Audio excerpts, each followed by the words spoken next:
ወይከውኑ ወይመውቁ በፀሐይ ወይከውኑ አሃደ ደመና በፀሐይ ሙቀው አንድ ደመና ይሆናሉ ሁለቱም ብለው ደረቅ ጢስና እርጥብ ጢስ በተገናኘ ጊዜ የምድር እንፋሎት ወደ ሰማይ አድርጎ ደመና ይባላል። መብረቅ ባዕድ ዘር መባረክት በብዙ ነው። እግዚአብሔር አምላክ ለሰው ልጆች በብዙ አይነት ጥቅም መብረቅን፣ ደመናን፣ ጉምን ፈጥሯል ማለት ነው። በዚሁም አይነት መብረቅ የእግዚአብሔር የግርማ መለኮቱ ምሳሌ ሆኖ ይነገራል ብዙ ጊዜ።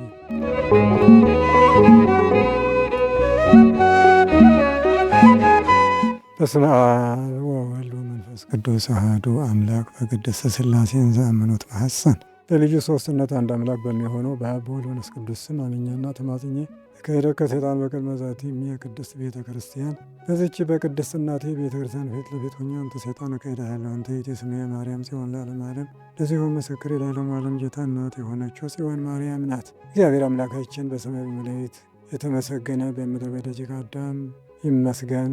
የእግዚአብሔር ሰላምታ ያደረሰላችሁ እንደመሰነበታችሁ። እግዚአብሔር አምላካችን ፀሐይ ወጥቶ እስከሚጠልቅበት ድረስ ስሙ ለዘላለም የተመሰገነ ይሁን። ዛሬ የምንነጋገረው ለጥቂት ደቂቃዎች ዘመነ መብረቅ ወነጎድጓድ በሚል ይሆናል። ሐምሌ 19 ጀምሮ የሚነገር የሚዘከር ስርወ ቃሉ የዐርግ ደመናተ አጽናፈ ምድር ወገብረ መብረቀ ለጊዜ ዝናም የሚል ይሆናል። መዝሙር 134 ቁጥር 7 ላይ የምናገኘው ነው። ቁጥር 6 ጀምሮ ስንሄድ ኩሎ ዘፈቀደ ገብረ እግዚአብሔር የወደደውን ሁሉ አደረገ። በሰማይኒ ወበምድርኒ በሰማይና በምድር የመላ እግዚአብሔር በሰማይና በምድር ያሉትን ሁሉ የፈጠረ በባሕርኒ ወበኩሉ ቀላያት በባሕሩም በጥልቁም ያለውን ሁሉ የሚያውቅ እግዚአብሔር የዐርግ ደመናተ አጽናፈ ምድር ከምድር ዳርቻ ደመናትን ያወጣል። ወገብረ መብረቀ ለጊዜ ዝናም ለዝናምም ወቅት ጊዜ መብረቅን ፈጠረ። ያወጾሙ ለነፋሳት መዛግብቲሆሙ ከመዝገቦቻቸው ነፋሳትን የሚያወጣውም እሱ ነው ይላል ነቢዩ ዳዊት። የደመናን ተፈጥሮ እዚህ ይናገሩታል። ዕለተ ሰኑይ ከዚህ እስከ ብሩህ ሰማይ ውሃ መልቶበት የነበረውን ወደ 3 ከፍሏል። ከዚህም ከከፈለ በኋላ ምድር ደም የሰረባት ጉበት ሆና ተገኝታለች። 12ቱን ነፋሳት አውጥቶ አስመታት። ከዚህ በኋላ ጸምታለች፣ ደርቃለች፣ ምድር ተብላለች። እንግዲህ ከደረቅ ምድር ደረቅ ወይም ይቡስ ጢስ ከርጥብ ባሕር ርጥብ ጢስ ወጥቶ አንድ ደመና ሆነ ይለናል። ወይከውኑ ወይመውቁ በፀሐይ ወይከውኑ አሃደ ደመና በፀሐይ ሙቀው አንድ ደመና ይሆናሉ ሁለቱም ብለው ደረቅ ጢስና እርጥብ ጢስ በተገናኘ ጊዜ የምድር እንፋሎት ወደ ሰማይ አድርጎ ደመና ይባላል። በምድር ስናይ ግን ጉም ይባላል። በምድር የሚጎተት ዘፍጥረት 2:5 ላይ ጉም ውስጥ ለውስጥ ምድርን ታጠጣት ነበረ ይላል። ጉም በምድር የሚጎተትና ለምድር ጠል የሚሆን ነው። እንደዚሁም ደግሞ ወደ ሰማይ አድርጎ ደመና ይሆናል። ወይም መዝሙር 146 ቁጥር 7 ላይ ወይዘሮ ለጅሜ ከመሐመድ ጅሜውን ጉሙን እንደ በረዶ የሚበትን እርሱ ነው ይላል። ይኸውም ጉም የሚታየው ድምፅ የሌለው የማይታየው ነፋስ ድምፅ እንዲኖረው አደረገ። እግዚአብሔር በሁሉ ይመሰገናልና ይላል እና ይሄውም እግዚአብሔር የምናየው በዓይን የማናየውን ደግሞ በጆሮ እንድንማር ስላደረገ ካህሌ ኩሉ መሆኑን የሚያሳውቅ ነው። ወተሰፎ ከመ ዝናም ለነገሬ ወይረድ ከመ ጣለ ነቢቤ ወከመ ዝናም ውስተ ገራይት ወከመ ጅሜ ውስተ ጸምር ይላል ዘዳግም 32:1 ጀምሮ ንግግሬ ጠል ሆኖ ይውረድ እርሻ ዝናምን እንደምትታመን ጉምም እንዲሁ በጸምር ላይ እንደሚወርድ ብሎ ጠል ኢየሱስ ክርስቶስ ገራይት ጸምር እመቤታችን እግዝእቴ ገራይቱ ለአብርሃም ገራይቱ እንዲል ጸምር ዘጌዴዎን እንዲል በሁሉም ጅሜ ቢነገርም እግዚአብሔር እንዲመሰገን ጉም ደመና በማለት በክረምቱ በሁሉም ይመሰገናልና የደመና ተፈጥሮ ከርጥብ ባሕር ወይም ደግሞ ከደረቅ ምድር ሁለቱ ወጥቶ አንዱ ደመና ሆነ ተዋሂዶ ነው የሚለው። በዚሁም አያይዞ ወገብረ መብረቀ ለጊዜ ዝናም የመብረቅ ተፈጥሮስ እንዴት ነው ቢሉ ከውቅያኖስ በደመና አይበት ተቋጥሮ በወደል ጋዝ ነፋስ ተጭኖ ሲመጣ ደመናና ደመና ሲጋጭ አረጭ ከትኩስ ውሃ እንደሚወጣ ሁሉ እንዲሁ ይገኛል። አንድም እርጎ ሲንጡት ሲገፉት ቅቤ እንዲወጣው እንዲሁ በሌላውም ዶግ አስታ ቀላሉን እንጨት እርስ በርስ ሲሰብቁት እሳት እንደሚወጣ ሁሉ ይህም ከትኩሳት ከግጭት የሚፈጠር ነው። በጨለማ ስንሆን ድንጋይና ድንጋይ ስናማታ ብልጭ የሚል የእሳት ነዲድ ይታያልና ልክ መብረቅም እንደዚያ ነው። በረቀ ከሚል አንቀጽ የሚወጣ ነው። መብረቅ ባይድዘር መባረክት በብዙ ነው። እግዚአብሔር አምላክ ለሰው ልጆች በብዙ አይነት ጥቅም መብረቅን፣ ደመናን፣ ጉምን ፈጥሯል ማለት ነው። በዚሁም አይነት መብረቅ የእግዚአብሔር የግርማ መለኮቱ ምሳሌ ሆኖ ይነገራል። ብዙ ጊዜ ዘጸአት ምዕራፍ 19 ቁጥር 19 ላይ ወበሰሉስ ዕለት ገይሰክሙ በጽባሕ ትሰምዑ ቃለ መብረቅ ወነጎድጓድ ወደመና ወጅሜ በደብሩ ለሲና ወቃለ መጥቅ ሙሴ እስራኤል ሆይ በሦስተኛው ቀን ጠዋት ገስግሳችሁ ሄዳችሁ የመብረቅና የነጎድጓድን ድምፅ ትሰማላችሁ፣ እግዚአብሔርም ያነጋግራችኋል አላቸው ይላልና እግዚአብሔር የወረደበት በመብረቅና በነጎድጓድ መካከል በደመና እግዚአብሔር የወረደበትን ነበረ። ሙሴ ለእስራኤል እየሄደ እግዚአብሔር እንዲህ አላችሁ፣ እግዚአብሔር ይህን ተናግረዋል፣ ይሄ አዘዛችሁ እያለ ሲነግር ሕዝበ እስራኤልም እግዚአብሔርን ማየት የምትችል አንተ ብቻ ነህን? እግዚአብሔርን የምታነጋግረው አንተ ብቻ፣ እኛም ማነጋገር እንፈልጋለን፣ እግዚአብሔርን ማየት እንፈልጋለን አሉ። ወደ እግዚአብሔር አመለከተ። እግዚአብሔርም እስከ 3 ቀን ልብሳቸውን እጠቡ፣ ሰውነታቸውን ታጠቡ በላቸው፣ ንጹሐን ይሁኑ። ከ3 ቀን በኋላ እስራኤልን እግረ ደብር፣ ሌዋውያንን መንፈቀ ደብር፣ አንተና አሮን ርዕሰ ደብር ትወጣላችሁ። እኔ አንተ ጋር ስነጋገር ሕዝበ እስራኤል ይሰሙታል። እንኳን እኔን አንተን ማየት የሚችሉ ከሆነ ከግንባርህ ላይ ብርሃን እስልልሃለሁ ብሎ ከመለኮት ብርሃን የሰናፍጭ ቅንጣት ያህል ከግንባሩ ላይ ስሎ ቢሰድ እስራኤል ማየት ተስኗቸው ሙሴ ተገልበብለነ ብለውታል።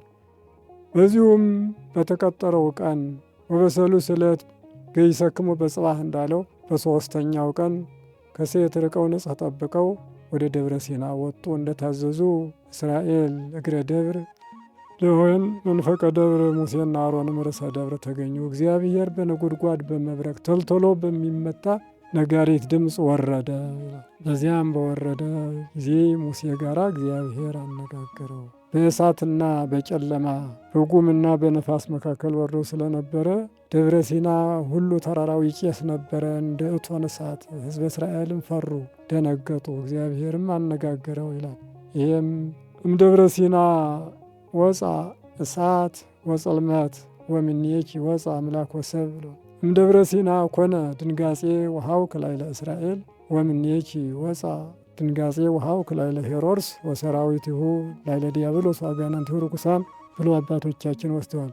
ይህም ለምሳሌ ነው። አንድ ንጉሥ ግብር ለሚገብር ሰው እንዲህ ሆኖ ይታየዋል። በግርማ አርዕድ አንቀጥቅጥ ለብሶ ቀኛዝማች ግራዝማች በግራ በቀኝ አቁሞ ብትገዛልኝ እንዲህ ባለ ግርማ ጠብቃለሁ፣ ባትገዛ ግን አንተን እንዲህ አጠፋለሁ ሲል እግዚአብሔርም በንጉሥ አምሳል ሕጌን ጠብቁ፣ ትእዛዜን አስታውሱ፣ ለእኔ ብትገዙ ጠላቶቻችሁን አጠፋለሁ፣ ባትገዙ እናንተም ትጠፋላችሁ ለማለት በዚህ አይነት ግርማ አይተዋል። ኋላ ግን እስራኤል እየተናገረን እግዚአብሔር አላ ይንግረን ሙሴ እግዚአብሔር አያናግረን አንችልም፣ አንሰማም፣ ሙሴ ብቻ ያናግረን ብለዋል። እና በዚሁ አይነት እግዚአብሔር በደመና ይወርድ ነበረ። አንድም ደብረ ሲና የቤተ ክርስቲያን ምሳሌ ናት። እግዚአብሔር የቀሳውስት ወንጌል ቅዱስ ብሎ የወጣ ካህን ወጥቶ ሲያነብ ሙሴ የዲያቆን አምሳል ወንጌሉን ተሸክሞ እንደሚያስነብብ እግዚአብሔር በሙሴ ልብ ላይ ቃሉን ሲስሉ የሰነበተው ወይም ያናብበው እግዚአብሔር የቄስ አምሳል፣ ደመና የጃንጥላ አምሳል ነው። አምደ ደመና ይላል። አምዱ የመያዣው ነው። ደመና ጃንጥላ ከሆነ በመብረቅና በነጎድጓድ ወርዶ ስለነበረ በጃንጥላው ላይ ጉብጉብ ወርቅ አለ። ያ ጡብ ያለ ወደቀው ያ የመብረቅና የነጎድጓድ ምሳሌ ነው ይሉታል። ስለዚህም ደብረ ሲና ቤተ ክርስቲያን ከሆነ ሙሴ እግርህን ጫማ አውልቅ የተባለበት ማንኛውም ሰው ጫማ አውልቆ አደግድጎ ለብሶ ትምህርተ መስቀል ለብሶ መግባት እንዲገባ ስርዓተ ቤተ ክርስቲያንን ያስተማረበት ነው ማለት ነው። እና ዘጸአት ይሄን ስናገኝ በብዙ አይነት በአምደ ደመና ሙሴና አሮንን ሲያነጋግር እንደነበረ በብዛት እናገኛለን። እና ራሱ ሲያስተምርም እንደዚሁ መብረቅን የምጽአቱ ምሳሌ አድርጎ አስተምሯል። ማቴዎስ 24:17 እስመ ከመ መብረቅ ዘይወጽእ እምጽባሕ ወያስተሪ እስከ ዓረብ ከማሁ ምጽአቱ ለወልደ እጓለ እመሕያው። መብረቅ ከምስራቅ ወጥቶ እስከ ምዕራብ እስከሚደርስ ድረስ የሰው ልጅ ኢየሱስ ክርስቶስ አመጣጥ እንዲሁ ነው። መብረቅ ፈጣን ነው፣ እርሱም ፈጥኖ ይመጣልና። መብረቅ አስደንጋጭ ነው፣ ኃጥአን ይደነግጣሉ። መብረቅ እንደዚሁ ለእያንዳንዱ ከምስራቅ እስከ ምዕራብ ላለው ሁሉ ይታያል። እግዚአብሔርም ሲመጣ ለእያንዳንዱ ገጽታ ይታያልና በመብረቅ የራሱን አመጣጥ የመጀመሪያውንም መጨረሻውንም በመብረቅ እግዚአብሔር አምላክ ለምሳሌነት ያስተምረናል ማለት ነው። የመላእክትም ግርማ ሞገሳቸው ይላሉ። ግርማ ሞገስ ነው ዳንኤል 10:6 እንዲሁም ማቴዎስ 28 ቁጥር 3 ላይ የእግዚአብሔር መልአክ ከሰማይ ስለወረደ የምድርን ውስጥ ሆነ፣ ድንጋዩንም ገልብጦ በላይዋ ላይ ተቀመጠ። መልኩ መብረቅ፣ ልብሱም እንደ በረዶ ነጭ ነበረ ይላል። መልኩ መብረቅ ይመስል የነበረው ልብሱ ነጭ የነበረው ወርሃ ትፍሲት ወርሃ ተሐድሶ ሲል ነው። መብረቅ መምሰሉ ግን ብሩህ መልአክ እንደሆነ ጥንተ ተፈጥሮን የሚያሳይ ክብራቸው ነው ማለት የመላእክት ክብራቸው ሆኖ ብዙ ጊዜ ይነገራል። አይኑ ዘርግብ ልብሱ ዘመብረቅ ሐመልማለ ወርቅ ቅዱስ ያሬድ ለሚካኤል የሚሰጠው ክብር ልብሱ መብረቅ በማለት የወርቅ አመልማሎ አይኑ ርግብ ርግብ የሚያህል በመልካም ነገር የመመሰል የአባቶቻችን ስርዓት ነውና በዚህ እናገኛለን። በመጽሐፈ ሄኖክ ደግሞ ምዕራፍ 6 ቁጥር 1 ላይ ወዝንቱ ውእቱ አስማቲሆሙ ለእለ ይተግሁ ቅዱሳን መላእክት፣ የሚተጉ የቅዱሳን መላእክት ስማቸውም ይህ ነው ካለ በኋላ አሐዱ ዑራኤል እምቅዱሳን መላእክት እስመ ዘርአም ወረአድ፣ በመብረቅና በነጎድጓድ ላይ የተሾመ ነው። ከቅዱሳን መላእክት አንዱ ዑራኤል በመብረቅና በነጎድጓድ ላይ የተሾመ ነው ይላል። አጠቃላይ ክረምቱን ሁሉ ይከበራል ማለት ነው። ስለዚህ መራሄ ብርሃናት ሊቀ ብርሃናት እየተባለ ይጠራል። በዚሁ የመብረቅና የነጎድጓድ የተሾመ ሲሆን ሲነግረን ሄኖክ ምዕራፍ 24 ቁጥር 1 ጀምሮ ደግሞ የሚነግረን የፀሐይና ጨረቃ ከዋክብትን ደግሞ የሚያጓጉዝ የሚጠብቅ እንደሆነ ይነግረናል። መራሄ ብርሃናት ነው ማለት ነው። በበጋም ይከበራል፣ በክረምትም ዑራኤል ሲታወስ ይኖራል። እግዚአብሔር አምላክ በመብረቅና በነጎድጓድ ላይ የተሾመ በማለት ሁሉንም በሱ ነግሯል። ሲጮህ እንዲሁ ሰው መደንገጥ ብቻ ሳይሆን ቃል እንዲናገር ነው እግዚአብሔር የሚፈልግ። ኢዮብ 37 ቁጥር 3 ትርጓሜው ላይ መብረቁን ያበርቃል፣ አስቀድሞም ካበረቀ በኋላ ነጎድጓዱን ያስከትላል። ሰዎችም አምላክ አናንያ ዛሬያ አምላከ ሚሳኤል ይሉ እንደሆነ፣ ቃል ሥጋ ኮነ ይሉ እንደሆነ፣ ሳሊለነ ቅድስት ይሉም እንደሆነ ያሳስባል ይለናል። እና ማንኛውም ሲጮህ ስመ እግዚአብሔር ጠርቶ አጋንንትን ማባረር የተለመደ ስለሆነ ሳሊለነ ቅድስት፣ ቃል ሥጋ ኮነ፣ ቅዱስ ቅዱስ የሚልም አይጠፋም። ብዙ ጥሪ አለ።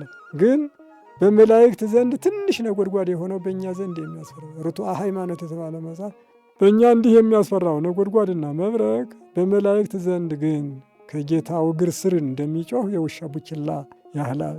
ድምፁ እንደምንም ጌታው ከቡችላውን ምንም ይፈራው ነገር የለም፣ አይነድፍም አይነክስም ብሎ ማለት እና በመላእክት ዘንድ ኢምንት ነው፣ በእኛ ዘንድ ነው እንዲህ ከባድ ሆኖ የሚታየው እንጂ በዚሁ አይነት ኢዮብ ይገልጸናል ማለት ነው። በሌላው በመላእክት ግርማ ሞገስ ብቻ ሳይሆን ለመምህራንም ትልቅ ስጦታቸው እንደሆነ ሄኖክ 12 ቁጥር 4 ላይ ምን ነው የሚለን?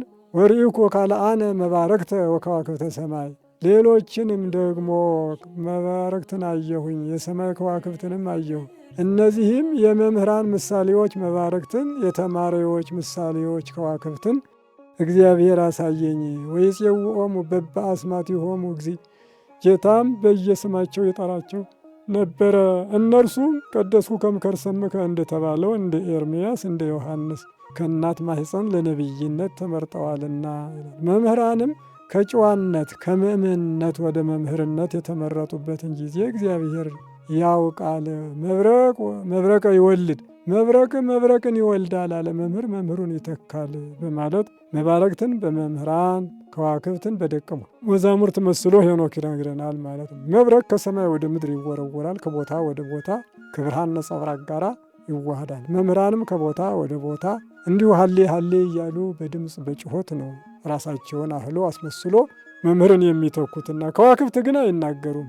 ያው ጸጥታ ነው። መምህር እያለ ደቀ መዝሙር እንደማይናገር ሁሉ መባረክትን መምህራን በማለት ሄኖክ በስፋት ጽፏል። እዚያው 12:4 ጀምሮ ያለውን መመልከት ይቻላል። ዳንኤል 12:3 ላይ ብዙዎችን ወደ ጽድቅ የሚመልሱ ጠቢባን እንደ ሰማይ ከዋክብት የሰማይ ጸዳል እንደ ሰማይ ጸዳል ለዘላለም ይደምቃሉ ይላል። ከዋክብት የሚመስሉ ጻድቃን በሰማይ ካለው ጸዳል ጋር እኩል ናቸው። አስተምረው ምዕመናንን ያጠመቁ ሐዋርያት፣ መምህራን፣ ሊቃውንት ልክ እንደዚያው ከዋክብት ብሏል። ደቀ መዛሙርት ያለውን ሄኖክ፣ ዳንኤል ደግሞ ጥበበኞች በማለት እንደ ሰማይ ከዋክብት ይደምቃሉ፣ ምሳሌዎቻቸው ናቸው ማለት ነው። በዚህ ይመስላል ሐዋርያው ጳውሎስም እንደዚሁ በመብረቅ ኃይል ዓይኑን ይዞ ወደ መምህርነት የመለሰው። የሐዋርያት ሥራ ምዕራፍ 9 ቁጥር 4 ጀምሮ ከሊቀ ካህናቱ ደብዳቤ ተቀብሎ ወደ ደማስቆ ሲገሰግስ እግዚአብሔር በመብረቅ አምሳል የተገለጸው፣ ለሐዋርያት መንፈስ ቅዱስን በአምሳለ እሳት ልኮ ቋንቋ የገለጠ ለሐዋርያው ጳውሎስ ደግሞ ጰራቅሊጦስን በመብረቅ አምሳል አውርዶ እንዘ የሐውር ሶበ አልጸቀ ለብሔረ ደማስቆ ግብተ በረቀ መብረቅ ላዕሌሁ። ይህን ቅዱስ ያሬድ በዘወረደ እሁድ ዝል በጾመ ድጓው ቅዱስ አልጸቀ ሳውል ሀገረ ደማስቆ ግብተ በረቀ መብረቅ ዲቢሆም ሰማይ እና ቅዱስ ያሬድ ያልተተረጎመውን የመተርጎም ስራው ስለሆነ ሐዋርያው ጳውሎስ ደማስቆ ደረሰ። ያን ጊዜ ግን መብረቅ በላዩ ላይ ብልጭ አለ ብሎ ሳውል ሳውል ለምን ታሳደኛለህ የሚል ነበር። አቤቱ አንተ ማነህ የምታሳድደኝ? እኔ ናዝሬቱ ኢየሱስ ነኝ አለ። ምን አደርግ ዘንድ ትወዳለህ? ወደ ከተማ ግባ፣ የሚነግርህን በዚያው አዝዣለሁ አለው። እስከ 3 ቀን አልበላም አልጠጣም አላየም ነበረ። ሐናንያ የተባለ ሐዋርያ በራሱ ላይ እጁን አስቀምጦ ለአንተ በመንገድ የተገለጸ እግዚአብሔር ነግሮኛልና ሳውል ሆይ አለው። ወዲያውኑ ተጠመቀ፣ ዓይኑ ተገለጠ። ዓይነ ሥጋው፣ ዓይነ ብርሃ፣ ዓይነ ልቡናው ተገለጠ። እህል ውሃ ተመግቦ ጸና። አወለዋ ይሉኛል ሳይል ኢየሱስ የእግዚአብሔር ልጅ ነው የሚለውን ዘሜትኮ ለጳውሎስ በሕይወትከ ሚጠኒ ሀቤከ ይላል ቅዱስ ያሬድ። በቸርነት ጳውሎስን ከኦሪት ወደ ወንጌል የመለስክ የበለዓምን መርገም ወደ በረከት የመለስክ እግዚአብሔር የኔንም ልብ እባክህን መልስልኝ እያለ ይጸልያልና ልክ ጳውሎስን እንዲገለጽለት ያደረገ መብረቅ ነው ማለት ነው። መብረቅ የመምህራን ምሳሌ ስለሆነ በመምህራን ምሳሌነቱ ሐዋርያው ጳውሎስን መጀመሪያ ያስተማረው መብረቅ ነው እንደማለት ነው እና በዚሁ አይነት ይነገራል። ኢዮብ 39 ቁጥር 1 ጀምሮ ስናይ ደግሞ ስለ መብረቅ ሌላውን ይነግረናል። ምን ይላል ኢዮብ? ተአምሮሁ ለኃየል ሶበ ይወልድ ዋቀብ ኮኑ በጊዜ ማይምም ወሆለቆኑ አውራሂሁ ይላል። ኃየል የሚወልድበትን ጊዜ ታውቃለህን? በምጡ ጊዜ ሳንተ ረዳሃውን? የሚወልድበትንስ ወራት አንተ ቆጠርኸዋን? ይለዋልና ኃየል ምጥ ይጸናበታል ይላል መጽሐፍ። ምጥ ይጸናበታል እስከ አንገቱ ድረስ ወጥቶ ሳር እየበላ እስከ መንፈቅ ድረስ ሳይወለድ ይኖራል። ይህ ብዙ ስቃይ ነው። እስከ መንፈቅ ድረስ ነጎድጓድና መብረቅ ሲሰማ ያን ጊዜ ፈትለክ ብሎ ይወጣና ሳይመለስ ይቀራል ይላል። እዚሁ ኢዮብ 39 ትርጓሜውን አወላጅ ነበረ። የሴቶች ደግሞ ተመስሎ መጣ ማለት እናቶችን የሚያህል ኃየል መብረቅ ካልሰማች የማትወልድ በመሆኗ ስለ ኃየል ብሎ እግዚአብሔር መብረቅ እንዲፈነዳ ያደርጋል ማለት ነው። እነዚህ ሁሉ ፍጥረታት እግዚአብሔር ልዩ ልዩ ታሪክ አድርጎ የሰጠው እግዚአብሔር ስርዓት ነው እና እውነቱ መብረቅ እኛ የማስደንገጥ የማስፈራት ብቻ ይመስለናል እንጂ ብዙ ጥቅም ያለው ነው ማለት ነው። ሉቃስ 10:17 ላይ ወተመይጡ እልኩ ሰብ ገረሩ ለነ አጋንንት በስምከ በስምህ እኮ አጋንንት ተገዝተውልናል ብለው እየሮጡ ሰባ አርድእት ለኢየሱስ ነገሩት ይላል። እርሱ ግን ወይቤሎሙ አውሬክዎ ለሰይጣን እንዘ ይወርድ ከመ መብረቅ እምሰማይ፣ እንደ መብረቅ በሰማይ ሲወርድ አየሁ ማለት መብረቅ የፈነዳ የተበተነ በኋላ ምንም አይሰራም፣ የሞተ እንደማለት ነው። ይኸውም እኔ በቆሮንቶስ ገዳም እንዲፈነዳ ያደረግኩት ድል የነሳሁት ነኝ፣ ዓለምን እኔ አሸንፌዋለሁና እንዳላቸው እንዲፈነዳ ያደረገ ያፈነዳሁት ወይም ከፈነዳው በኋላ የተገኘ ነውና አትፍሩ። ወናሁ ወሀብኩክሙ ስልጣነ ከመ ትችዱ ላዕለ አቃረብት ወአራዊተ ምድር ወላዕለ ኩሉ ኃይለ ጸላኢ፣ በእባቦች ላይ በአራዊተ ምድር ላይ በሰይጣን ኃይል ሁሉ ላይ ስልጣን ሰጠኋችሁ እንጂ የሚበልጠውን ይልቅንስ ስማችሁ በሰማይ ስለተጻፈ ደስ ይበላችሁ ይለናል። እና መብረቅ የፈነዳ መብረቅ ነው ሰይጣን ማለት ነው። ወይም ደግሞ የተበተነ ከተበተነ በኋላ ምን ጥቅም አለው? በቆሮንቶስ ተሸንፎ የተባረረ አሁንም በስመ አብ ወወልድ ወመንፈስ ቅዱስ ስንል የሚበተን 40 ክንድ የሚርቅ ስለዚህ ነው እኔ የበተንኩት ነው አትፍሩ በማለት ባለቅኔው ምንድን ነው ያለ? ስም መብረቀ አብ ደመና ሰማይ ወወልድ ሰማየ ማርያም ፀሐይ አለ ዋዜማ ወቅዱስ መንፈሰ ዚአሁ ዘሰማይ በይ አመእም ጻድቅ በረቀ በምልአተ ጸሎት ማይ ይሰጥ ጉንደ ጸላኤ ሰናይ በድንጋጼ ዘእሳት ዋዕይ አለ። ስም መብረቅ አብ ደመና ሰማይ ወወልድ ሰማየ ማርያም ፀሐይ ወቅዱስ አይጨፍሮ የሰማይ ደመና አብና የፀሐይ ማርያም ሰማይ ወልድ ወቅዱስ መንፈሰ ዚአሁ ዘሰማይ እበይ የሰማይ ከፍታ የመንፈስ ቅዱስም መብረቅ ስም አለ። አመእም ጻድቅ በረቀ በምልአተ ጸሎት ማይ በጸሎት ውሃ ሙላት ጊዜ ከጻድቅ በበረቀ ጊዜ አለ በበረቀ ጊዜ ይሰጥ ጉንደ ጸላኤ ሰናይ በድንጋጼ ዘእሳት ዋዕይ በእሳት ቃጠሎ ድንጋጤ ጸላኤ ሰናይ ዲያብሎስ ግንድን ይሰነጥቃል አለ። ረጃጅም ዛፍ ላይ አትሆኑ ይባላል። ረጃጅም ዛፎች ስለሚስቡ ወርዶ ያንን እንጨት እንደሚሰነጥቅ ሁሉ አንድ ጻድቅ ደግሞ በጸሎት ጊዜ በስመ አብ ወወልድ ወመንፈስ ቅዱስ ብሎ ሲጸልይ ሰይጣን 40 ክንድ ይርቃል። የእኛ መመኪያ የአብ የወልድ የመንፈስ ቅዱስ ስም ስለሆነ በቅኔው የተነገረን በዚያው አይነት አምሳል ነው እና በዚሁ አይነት እኛ ስመ እግዚአብሔርን አጥብቆ መያዝ መብረቅን ምንም ያስፈራም ያስደነግጥ አይደለም። ሆኖም ግን እግዚአብሔር ለብዙ ጥቅም እንደሰራው ነው የምናየው። መብረቅ ብዙ ጥቅም አለው፣ ሰዎችን ለማስፈራት ሳይሆን ማለት ነው እና ተከትሎ የሚመጣው ነጎድጓድ ነው ይታወቃል። አዎ ኢዮብ እንደተነጋገረ አስቀድሞ መብረቅን ይልካል፣ ኋላ ደግሞ ነጎድጓዱን እንዳለው ሳሙኤል አንደኛ ምዕራፍ 7 ቁጥር 10 ላይ የሚነግረናል። ኤሎፍላውያን ወደ እስራኤል ዘመቱ ይለናል። ከዘመቱ በኋላ እስራኤል ምን አሉ?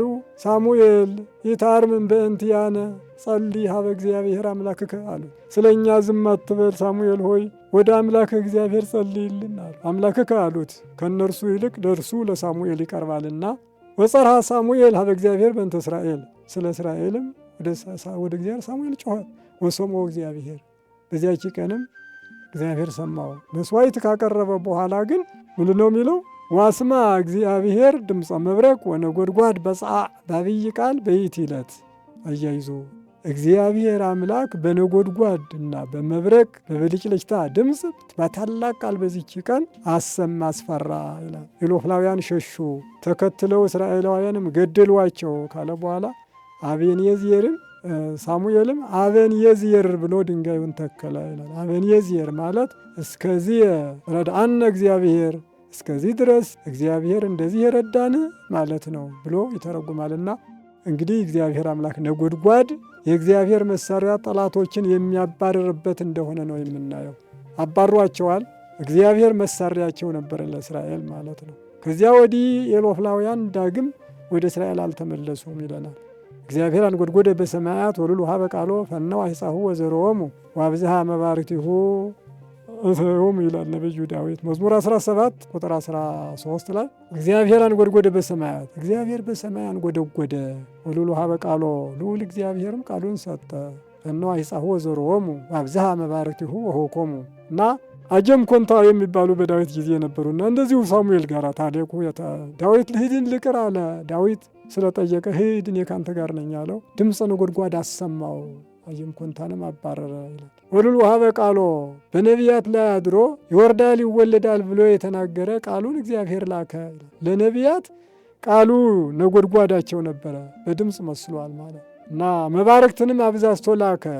መምህራንም የነጎድጓድ ድምፅ የሆነ የነቢያትን ትንቢት በምሳሌነት ላከ ነው የሚለው። በሐዲስ ኪዳንም የሆነው ሐዋርያትን መስሎ አሰናል። ማርቆስ 3 ቁጥር 17 ላይ ምንድን ነው የሚለው? ወሰመዮሙ በባስማቲሆሙ ወሰመዮ ለስምዖን ጴጥሮስ በየስማቸው ጠራና ስምዖንንም ጴጥሮስ አለው። ወለ ያዕቆብ ወልደ ዘብዴዎስ ወለ ዮሐንስ ሁሁ የዘብዴዎስ ልጅ ያዕቆብን ወንድሙ ዮሐንስንም ቦአን የርጌስ የነጎድጓድ ልጆች ወይም ደቂቀ ነጎድጓድ አላቸው ይላል። ይህም ደቂቀ ነጎድጓድ ቦአን የርጌስ ማለት ልጅ ማለት ነው። ደቂቀ ምስጢር ደቂቀ መለኮት ማለት ነው። ምሳሌ ነው። ደመና ከውቅያኖስ ውሃ ጠልፎ ሲነሳ ነጎድጓድ ድምፅ እንዲያሰማ እነሱም ከቤተ መንግሥት ከቤተ ክህነት ተወልደው ሲያስተምሩ ተገኝተዋልና ደቂቀ ነጎድጓድ አላቸው ይለናልና ደቂቀ ነጎድጓድ ጩኸታቸው ስብከታቸው እንደ ነጎድጓድ ነበረ በማለት ጌታችን ስብከታቸውን በነጎድጓድ መስሎ የነጎድጓድ ልጆች ከቤተ ክህነት ከቤተ መንግስት የተወለዱ በተለይም ወልደ ነጎድጓድ በሚል ስም መጠራቱ ዮሐንስን እናውቀዋለን። የቁጣ ልጁም ይሉታል። የሰማርያ ሰዎችን በእሳት ወርዶ ይብላ እንበላቸውን በማለታቸው እናንተ የሰው ልጅ ለምሕረት እንደመጣ ታውቁምን እረፉ ብሎ እንዳሳረፈና እነሱ ግን በቁጣቸው እሳት ወርዶ ይብላ እንደ ኤልያስ ብለን እንዘዝ ብለው እንደነበረና የቁጣ ልጆች ወይም ስብከታቸው እንደ ነጎድጓድ ከሩቅ የሚሰማ በማለት መጽሐፍ ቅዱስ ተርጉሞ ይነግረናልና ማንኛውም ነጎድጓድ ለጥቅምም የተሰራ ነው። ምድር ማሕፀነ ምድርን ለመክፈት ነው። ሲያነዋውጥ የምድር ማሕፀን ይከፈትና የእጽዋት የአዝሪት ስር ዘልቆ ይገባል። ውሃው ጠልቆ ይገባል። ያን ጊዜ ታበቅላለች፣ ደስ ይላታል ማለት ነው። አበባዎች እንዲፈነዱ የሚያደርግም ያ ነው ይላል በመጽሐፍ አክሲማሮስ። አበባዎች አብበው እንዲፈነዱ የሚያደርግ መብረቅና ነጎድጓድ ነው። ማሕፀነ ምድር ለከፈች አይደለ? እጽዋት ብዙ ጥቅም ያለው እንደሆነ ነው። በከመ ተነበየች ድንግል ጽጌ ነጎድጓድ ይላል አባ ጽጌ ብርሃን። የፈነዳ አበባ ድንግል ሆይ እንደተናገርሽ አስተበጾች ሁሉ ትውልድ እንደተናገርሽ ትውልድ ሁሉ ቤት ይሉኛል ወእምኔሆሙ አንሰ ገብርኪ ወኃይል ከእነዚያም ይልቅ እኔ ባሪያሽ አንደኛ ነኝ ብሎ እንደሚናገረው ሁሉ በጎንጃ አወራረድ ነጎድጓድ ውስጥ ተዘነው ንጉድጉድ አይልም፣ ህሙልሙል አይልም። ሐመልማል ነጎድጓድ አንጎድጓዲ ነጎድጓዳን አንጎድጓዲያን ነጎድጓድ አንጎድጓዲያን አንጎድጓዲያት ተብሎ ስለሚወርድ ራሱ ውስጥ እዛ አድርጎ እንዳለ የፈነዳ አበባ ድንግል ሆይ ዕለቱን የፈነዳ አበባ ለምለም ነው፣ ደስ ያሰኛል። ልክ እንደዚያ የሆንሽ አበባ ሆይ ብሎ ለድንግል ማርያም እንደቀጸለ ማፈንዳት ብቻ ሳይሆን ጓታ ፍንዳታ ወይም ደግሞ ረጅም ነጎድጓድ የተሰጠ ማለት ነው እና በዚሁ አይነት ነጎድጓድ በብዛት ጥቅም እንዳለው አባቶቻችን ይነግሩናል። መጻሕፍትም ያን ነው የሚነግሩን። ሌላ የተለየ የለም። ዛምላኬ ምን አለ? ታቦት ዝናም እምቅድመ ይረድ ቀላየ ሃይመት ደመና ተተክለ በህየ አለና ተተክለ በህየ መዘምርኒ ሰማይ በከበሮሁ ሃሌ ያሉ ያን ይመስላል። ታቦት ዝናም እምቅድመ ይረድ ቀላየ ታቦት ዝናም ወደ ባሕረ ጥምቀት ወደ ወንዝ ሳይወርድ ከመውረዱ በፊት አለ ሃይመት ደመና ተተክለ በህየ ድንኳን ደመና በዚያ ተተከለ። መዘምርኒ ሰማይ መርጌታውም ሰማይ በከበሮሁ ሃለየ በከበሮ ዘመረ። እንግዲህ የታወቀ ነው። ጥምቀተ ባሕር ጥምቀት ሲመጣ አስቀድሞ ድንኳን ይተከላል። ከዚያ በኋላ ታቦት ይወርዳል። መርጌታው ከበሮ ሲያጮህ ያድራል ማለት ሰም ነው። ወርቁ ዝናም ከመውረዱ በፊት ደመና ጠቆረ፣ ደመና ሰማይን ሸፈነው ይባላል። ደመና ድንኳን ብሎ የመሰለው በዚያ ተተከለ አለ። ምን ነው መርጌታው መዘምርኒ ሰማይ በከበሮ ሃለየ ሰማይ መርጌታ የተባለው ደግሞ አንጎደጎደ ማለት ከበሮ የነጎድጓድ ምሳሌ ነው በማለት ይነግረናል። ሌላው በረዶ ነው። ትንሽ በረዶ ከዚህ ጋር አብሮ የሚመጣ የሚቀላቀል ነው። በረዶ መዝሙረ ዳዊት 146 ቁጥር 7 ላይ ምን ነው የሚነግረን? ዘይሁ በረደ ከመጸምር ወይዘሮ ለጅሜ ከማህመድ ዋይወር በረደ ከመፍተታት። በረዶ የተፈጥሮ ከውቅያኖስ በደመና አይበት በነፋስ ወደ ልጋስ ተጭኖ ሲመጣ ቋጥኝ ቋጥኝ ያህላል ይላሉ መላእክት። በእሳት ድጅኖ እየከሰከሱ በመጠን በመጠን ይልኩታል። ወያወርድ በረደ ከመፍተታት ያለውም ለዚያ ነው። በመጠን በመጠን ይልኩታል። በረድ መጠኑ የፍየል በጠጥ የሚያህል የውሃ ጠጠር የእህልና የሰው የእንስሳትም ጸር ከሁሉ የሚከፋ ነው። ከዝናም ክፉ በረዶ ከአውሬ ክፉ ዘንዶ እንዲሉ ዝናም ብቻውን ሲሆን መልካም ነው። በረዶ ካለ ግን አጥፊ ነው ሁል ጊዜና መልካም ሆኖ አይታይም። እግዚአብሔር ጠላቶችን ቀጥቶበታል።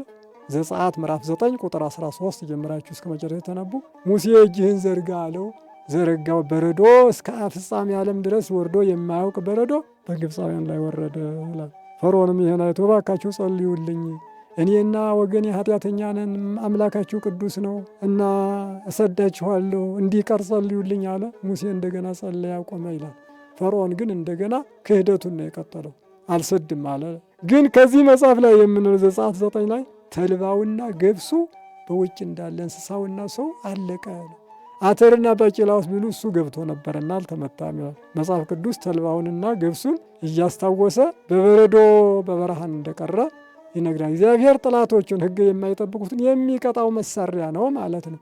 በሌላው ላይ ይሄ ለኢያሱም ተነግሯል። ኢያሱ 10 ቁጥር 11 ላይ ኢያሱ ከአማሌቅ ጋር በተዋጋ ጊዜ ኢያሱ በምድር በጦር እግዚአብሔር በአየር በበረዶ ይረዳው እንደነበረ እስራኤል በሰይፍ ከገደሉት ይልቅ በበረዶ የሞቱት በዙ ይለናል። እዚያ በገባዖን ፀሐይ ይቁም፣ ጨረቃም በሸለቆ በኤሎም ሸለቆ ይቁም ሲል ወደ 32 ነገሥታት አማሌቃውያንን ድል ሲነሳ ሁለቱን ቀን አንድ ቀን እንዳደረገ ኢያሱ ኢየሱስ ክርስቶስ ዕለተ ዓርብን 2 ቀን አደረገ። ኢየሱስ አንዱን ቀን 2 ቀን፣ ኢያሱ ደግሞ 2ቱን ቀን አንድ ቀን ሌሊት የሌለው አድርጎ ጠላቶችን ያሸነፈበት እግዚአብሔር በበረዶ ስለረዳው ነው። ስለዚህ የምናየው በረዶ የኃጥአን መቅጫ፣ ትእዛዙን የማይጠብቁ ቁጣ ማለት ነው። በሀገራችን እሑድ ቄሱ ቁሞ በዚህ ቀን ሐዋርያ ነው እንዳትሰሩ፣ በረዶ እንዳይወርድ አዝመራችሁ እንዳያጠፋ ይላል። ያው በገጠሩ እንዳያርሙ እንዳያርሱ በበዓል ቀን በረዶ ይወርዳል ተብሎ ስለሚታመን ይነገራል። ሌላው ጸሎተ በረድ የሚባል አለ። በዚህ በጎጃም በጎንደር አካባቢ ለመርጌታ አደራ ይሰጡና ይጠብቃል።